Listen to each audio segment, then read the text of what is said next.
In this video, we wanted to share more recent experience with driving a Tesla as our car as full-time RV people. The first Tesla video was way more popular than I expected. I didn't expect many views, honestly, but it has a lot for our videos anyway. So I wanted to provide a little more depth with another video about Tesla and, of course, sharing just a few of my favorite pictures of the last 2 years of having the Tesla on the road with us. I will share a link in the comments to the first Tesla video we made, in case you missed that and are interested. Otherwise, I want to dig into kind of how we plan our trips and how that looks. We stayed in the Black Hills area near Rapid City for June and July this year. And from our campground, it was about 30 to 40 minutes to the nearest gate into the Custer State Park area, and we went many times while we were there. It was also about the same drive to get into the Badlands and the Wall Drug area, so we went there a few times also. The best experience for most who own a Tesla is charging at home. Home for us is the motorhome, and I wanted to share our cost to charge after these various outings we did while in South Dakota.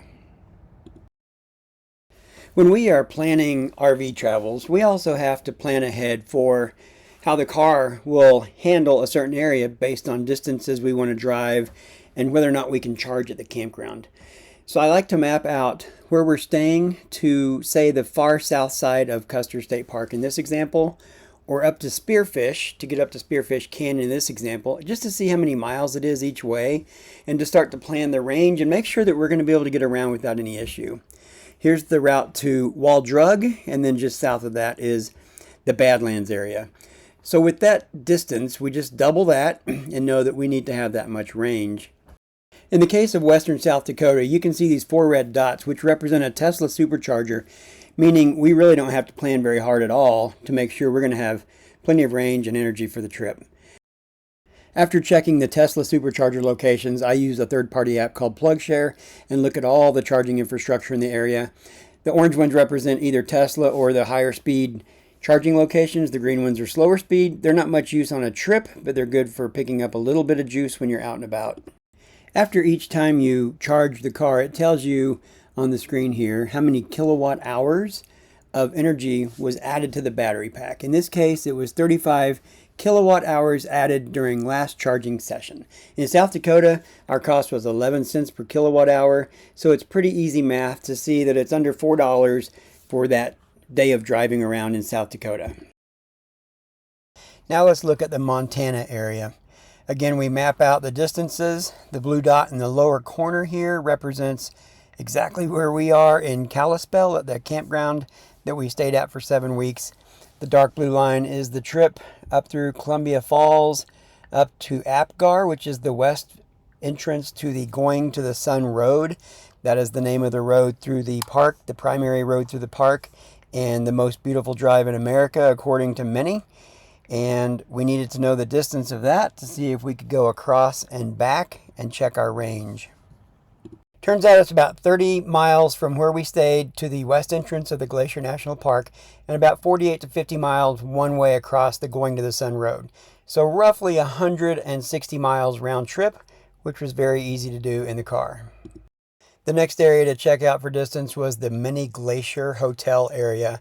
It's just another site with a beautiful lake and beautiful mountains and beautiful views and some trails from there. And it just adds 21 miles past St. Mary Visitor Center, which is kind of the east side and the end of the Going to the Sun Road through the main part of the park there. So we just need to make sure we could get up to Mini Glacier and get all the way back. And it turns out that's also really easy to do in the car. The other area of Glacier National Park that I really wanted to make sure on the distance is an area called Two Medicine. It's just another beautiful area with trails and beautiful views. But the difference here is that after Columbia Falls and getting up to Apgar, instead of going to the west entrance and across Going to the Sun Road, you actually head over on Highway 2 and take a completely different route. So the distance there was 92 miles one way, round trip 180. Another easy trip in the car. And just a heads up, if you're going to do this, there are very few bathrooms on this route, so plan accordingly. So again, here's the shiny new Tesla Supercharger in Kalispell, Montana. And we didn't need to use it. I just used it so I could report back to my Omaha friends on Facebook and tell them that it works. Here's the pricing on that Supercharger. It's 35 cents a kilowatt hour. So the kilowatt hours would add up. It's still cheaper than gas typically, but it's not as low cost as charging at home. And charging at home, here's where we plug in the whole time we're at the campground in Kalispell. We just back into the front of the rig.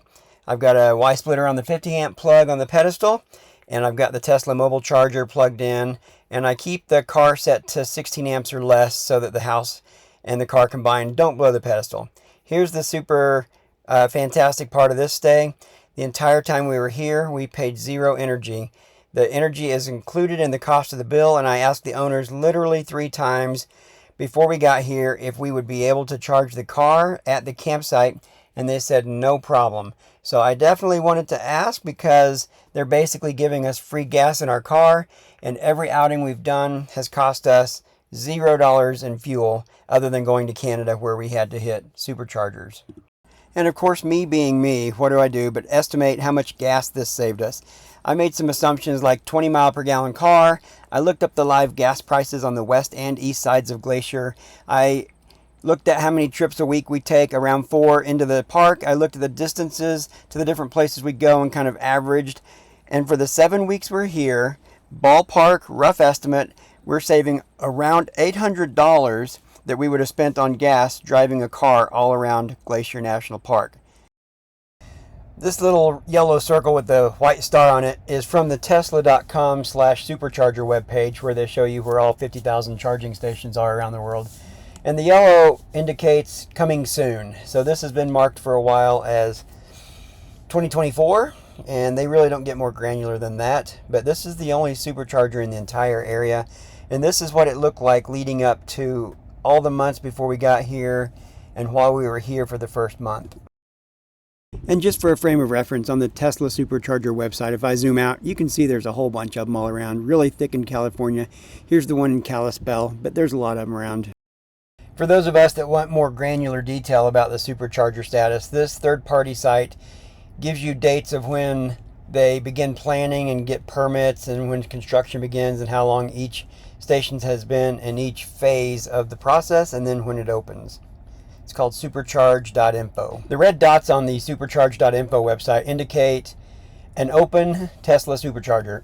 The red dot on Kalispell was a yellow triangle for 5 or more months leading up to last week when it finally opened. So I had been following the status of this location, not because we needed it, just because I'm curious, and it finally did open. When you click on each little red dot on this website, it tells you the location, the exact address, the version of Supercharger, how many kilowatts the charger provides, how many stalls there are, and then how many days it's been in the current state, which this says 3 days, which means it's only been open for 3 days. Prior to that, it was a yellow triangle indicating in construction phase, and it had been there for over 5 months. And just to give the full picture of this website and how it works, I was scrolling around, and truly randomly, not because we have history and lots of friends there, Oklahoma City had a upcoming charging station in the blue and one in the yellow. So as we click into each one of these, I wanted to share kind of the status and the time period that it's been in that status. The blue means permit status, so the one in Edmond has got its permit, and so it's beyond the initial planning stage. It's in the permit stage. This can generally take a very long time depending on the city government. And then you click on in and it shows it's been in the permit status just 5 days. So sometimes these turn around quickly, sometimes they take quite a while. We have the address of where it's going to be there in Edmond. We have probably how many kilowatts that station's going to have. Then the yellow triangle, same thing. It's been in construction now for a month. And it's really not more granular than a month. It'll say a month and then 2 months and then 3 months. They don't get down to the days once you get past a month. So that's just what it is. And I mostly use supercharge.info to see what's coming as we plan ahead in the future years for locations that may not have chargers, just to see what's on the horizon. We don't typically need the supercharger if we can charge at the campground, and that's always our preference and always what I try for. But it's good to know that it's there in case we need a quick turn and a quick charge like that. So this is a picture of the V3 chargers, the most recent prior to the new V4s. This is the one in Kalispell, Montana. This is what it looks like. It's actually is capable of delivering significantly more power than the V3s, which is 250 kilowatts. The V2s were 150 kilowatts. I've read that this one can go up to 650. Today they've got it dialed with software to 250. It does have a double the length cord. I think it's 3 meters instead of 1.5 meters. It is liquid cooled because it's pushing 440 volt DC energy at a very high speed into the car. I do enjoy planning the motorhome part of the trip, but also the Tesla part of the trip. For me, it's just fun to figure out what will work and make sure that everything is going to go well and we're not going to have any range anxiety or range issues at all. So far in 2 years, it's been fine. And then we just kick back and see the area and enjoy the full self-driving, watch it go by this guy on the bicycle.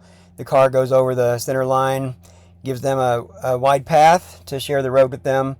In the current version of software, you do have to touch the steering wheel every 30 seconds or so. In the next version that's already rolling out, you don't have to touch the wheel at all. You can keep your hands on it for safety if you want to, or if that gives you comfort.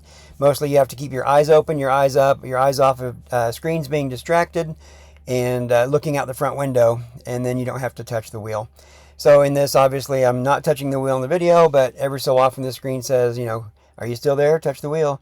So I have to touch it to get the car to continue to drive. And again, runners on the road, the car moves over significantly. If there were cars in that traffic, it would squeeze between, give as much room as possible to the people on the shoulder, as well as getting safely by the car. On this one, we're headed out for a hike. Road is showing me the temperature is 53 degrees. We didn't bring jackets, so rookie mistakes, but we had a great hike anyway. The main point of this video is that in our 2 years full-timing now, the car has not yet hindered our ability to go wherever we want to go and go see the stuff we want to see. It was an experiment in my mind. We weren't sure, the ranges and the different things, and the charging infrastructure is more and less, in California versus Montana. So the experiment's been good so far, and we just like to show the positive for us. It's a huge savings, not only in fuel, especially if you charge at the campsite, and also maintenance with no oil changes and whatnot like that. So we've enjoyed having it. It's fun to drive. The full self-driving does enhance the enjoyment of state parks and national parks, and it's just a nice overall safety feature, and you're not as tired after you've been out for a drive by letting it do the majority of the driving, and you're just monitoring and enjoying the views. So thanks for watching this video. Hope you enjoyed it.